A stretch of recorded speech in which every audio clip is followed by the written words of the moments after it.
Tiga tanda hari kiamat pada surah An-Naba. Surah An-Naba ayat ke-17 yang berbunyi Inna yaumal fasli kana miqata, yang artinya sesungguhnya hari keputusan adalah suatu waktu yang telah ditetapkan.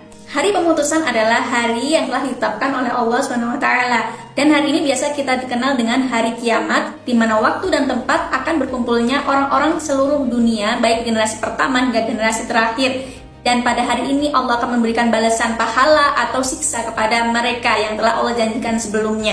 Dan hari ini dinamakan hari keputusan karena Allah akan memutuskan hukum kepada para makhluknya. Setelah itu Allah menyebutkan tiga tanda hari kiamat yang dilanjutkan pada ayat selanjutnya, yaitu ayat 18 yang berbunyi Yauma yunfakhu fis-suri fatatuna afwaja, yang berarti yaitu pada hari ketika sangkakala ditiup lalu kamu datang berbondong-bondong. Maksudnya adalah hari pemutusan adalah hari di mana malaikat Israfil akan meniup sangkakala, dan pada saat itu kita semuanya akan datang dari kubur kita menuju tempat perkumpulan secara berkelompok-kelompok. Dan pada saat itu setiap umat akan datang bersama para rasulnya, sebagaimana firman Allah surat Al-Isra ayat 71, yang artinya ingatlah pada hari ketika kami panggil tiap umat dengan pemimpinnya.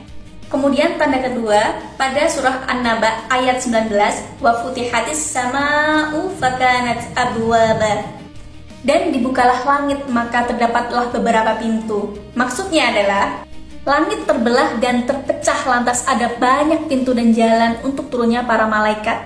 Ayat yang mempunyai makna semacam ini ada banyak. Salah satunya Al-Insyiqaq ayat 1, Al-Infitor ayat 1, Al-Furqan ayat 25. Tanda ketiga yaitu wasuyiratil jibalu fakanat saroba, yang berarti dan gunung-gunung pun dijalankan sehingga menjadi fata morgana. An-Naba ayat 20. Maksudnya dihilangkanlah gunung-gunung dari tempatnya dan dihamburkan di udara sebagaimana debu yang berhamburan. Orang yang melihatnya akan menyangka bahwa itu adalah fata morgana. Kejadian ini akan dimulai dengan benturan sebagaimana firman Allah pada surat Al-Haqqah ayat 14 yang artinya dan diangkatlah bumi dan gunung-gunung lalu dibenturkan keduanya sekali benturan, kemudian menjadi seperti bulu yang dihamburkan sebagaimana firman Allah pada Al-Qari'ah ayat 5. Dan gunung-gunung adalah seperti bulu yang dihambur-hamburkan. Kemudian gunung itu akan terpotong-potong dan hancur serta menjadi seperti debu sebagaimana firman Allah pada surah Al-Waqiah ayat 4-6. Apabila bumi diguncangkan sedahsyat-dahsyatnya dan gunung-gunung dihancurkan sehancur-hancurnya, maka jadilah ia debu yang berterbangan. Kemudian gunung-gunung tersebut dimusnahkan dari bumi dengan angin sebagaimana firman Allah SWT. Dan mereka bertanya kepada Muhammad tentang gunung-gunung, maka katakanlah Tuhanku akan menghancurkannya pada hari kiamat sehancur-hancurnya. Surat Toha ayat 105. Jadi proses hancurnya gunung itu pertama kali dengan benturan, kemudian menjadi bulu-bulu, kemudian terpotong-potong hingga menjadi debu-debu, dan terakhir akan dimusnahkan dari bumi dengan angin. Dan kalian tahu, tidak ada yang bisa lari dari hari itu, dan tidak ada satu amal pun yang terlewat. Hari keputusan pasti datang. Pertanyaannya, kita sudah siap atau belum? Kira-kira surga dan neraka itu termasuk makhluk atau bukan ya? Kita bisa cari jawabannya pada surah An-Naba ayat 21-23. Inna jahannama kanat mirsada lit-taghina ma'aba labithina fiha ahqaba, yang artinya sungguh neraka jahanam itu sebagai tempat mengintai bagi penjaga yang mengawasi isi neraka, menjadi tempat kembali bagi orang-orang yang melampaui batas dan mereka tinggal di sana dalam masa yang lama. Sesungguhnya neraka jahanam menurut hukum dan ketentuan Allah adalah tempat yang disediakan oleh Allah untuk orang-orang yang sombong, yaitu orang-orang yang menentang para rasulnya. Dan neraka jahanam ini juga merupakan tempat kembali dan tempat tinggal mereka selama-lamanya.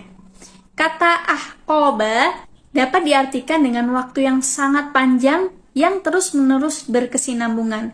Dan kata mirsada merupakan nama sebuah tempat yang digunakan untuk mengawasi atau menjaga. Juga bisa dikatakan sebagai sebuah sifat bahwa neraka tersebut senantiasa mengawasi dan menjaga musuh-musuh Allah. Ayat tersebut menunjukkan bahwasanya neraka jahanam adalah sebuah makhluk karena Allah berfirman, mirsada memiliki arti disediakan. Demikian juga halnya dengan surga karena tidak ada bedanya antara keduanya. Jadi sudah jelas ya bahwa neraka dan surga adalah makhluk Allah. Coba bayangin kalian lagi haus banget, tapi yang dikasih justru minuman nanah. Dan itulah minuman ahli neraka. Itu disebutkan pada surah An-Naba ayat 24-26 yang berbunyi, La yadhuquna fiha bardan wala syaraba illa hamiman wa ghassaqa jazaa'u wifaqa. Mereka tidak merasakan kesejukan di dalamnya dan tidak pula mendapatkan minuman selain air yang mendidih dan nanah sebagai pembalasan yang setimpal. An-Naba 24-26. Dalam tafsir dijelaskan bahwa orang-orang yang mendustakan Rasulullah SAW akan tinggal di neraka jahanam selama berabad-abad. Mereka tidak akan merasakan kesejukan yang dapat menolong mereka dari panasnya api neraka. Tidak pula merasakan minuman yang dapat menghilangkan rasa dahaga mereka, kecuali air yang sangat panas dan mendidih. Kata ghassaqo, yaitu nanah para penghuni neraka. Siksa ini sesuai dengan dosa besar yang telah mereka lakukan, baik dari sisi jenis maupun ukurannya. Tidak ada dosa yang lebih besar daripada kesyirikan, dan tidak ada siksa yang lebih pedih daripada neraka. Selama di dunia, perbuatan mereka sangat jelek sehingga pantas dibalas dengan balasan yang setimpal. Jadi bisa dibayangkan betapa menjijikkannya minuman itu, karena berasal dari seluruh penghuni neraka. Mereka yang mempunyai nanah-nanah semuanya akan diminum setiap orang satu persatu di dalam neraka tersebut.